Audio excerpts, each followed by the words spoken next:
어서오세요. 오니삼천님 반갑습니다. 목소리 잘 들리시나요?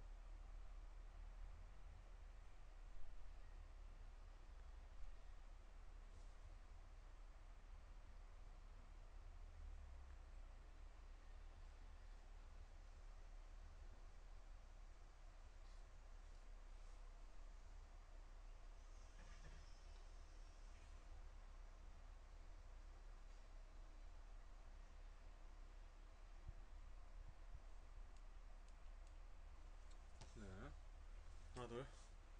네, 반갑습니다. 녹화 시작했고요. 네, 오늘도 어김없이 찾아왔습니다. 만년필 하나입니다. 반갑습니다. 아, 오늘 오랜만에 정규방송 오전에 하네요. 오늘은 또 저녁 때에 비해서 또 얼마만큼의 사람들이 올지 궁금하기도 합니다.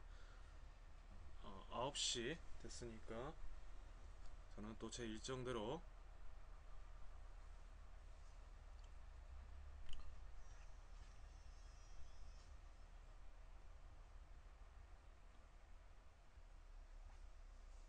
늘 새로운 만남을 준비하면서 여러분들을 기다리는 즐거움이 있는 것 같습니다.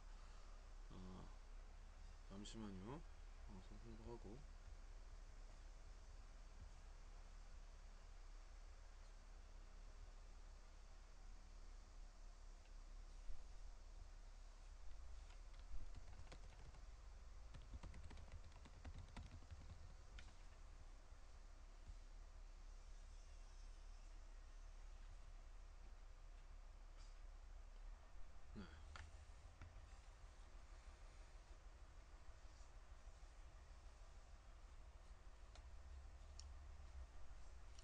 오늘 역시 여러가지 시사를 준비했는데요. 지금 요새 제가 보고 있는 책이 이 책입니다. 해남 공공도서관에서 빌린 책인데, 고장난 자본주의에서 행복을 작당하는 법. 이 작당이란 말이 좀 그렇죠. 어감이 그런데 여기서 좀 많은 것들을 지금 배우고 있어요. 공감하는 거, 공감의 중요성이라든지, 그리고 지금 요즘 사용하고 있는 사회적 기업은 또 어떤 것인지 그 정의에 대해서 공부하면서 지금 저희가 이제 할 수 있는 일이 무엇인지에 대한 이야기도 보고 있습니다. 특별히 제가 오늘 기억에 남는 부분이 있었는데요. 그 부분을 잠깐 좀 읽어드리겠습니다.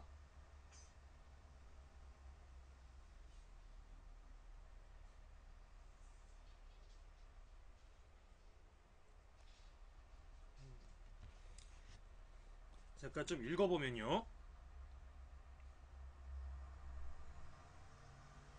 카일라시 시티 아르티처럼 뭐 이 사람 뭐 중요하지 않습니다. 이런 사람이 있답니다. 이런 사람이 이런 말을 했습니다. 지금이 아니면 언제, 내가 아니면 누가라며 새로운 이야기를 써나갈 것인가. 사회적 기업가들은 불편한 현실에 대해 어쩔 수 없다고 물러서는 것이 아니라 불편한 현실에서 가능한 해법을 찾아내 틈을 메우고 궁극적으로 틈을 만들어내는 사회의 틀을 바꾸려 한다.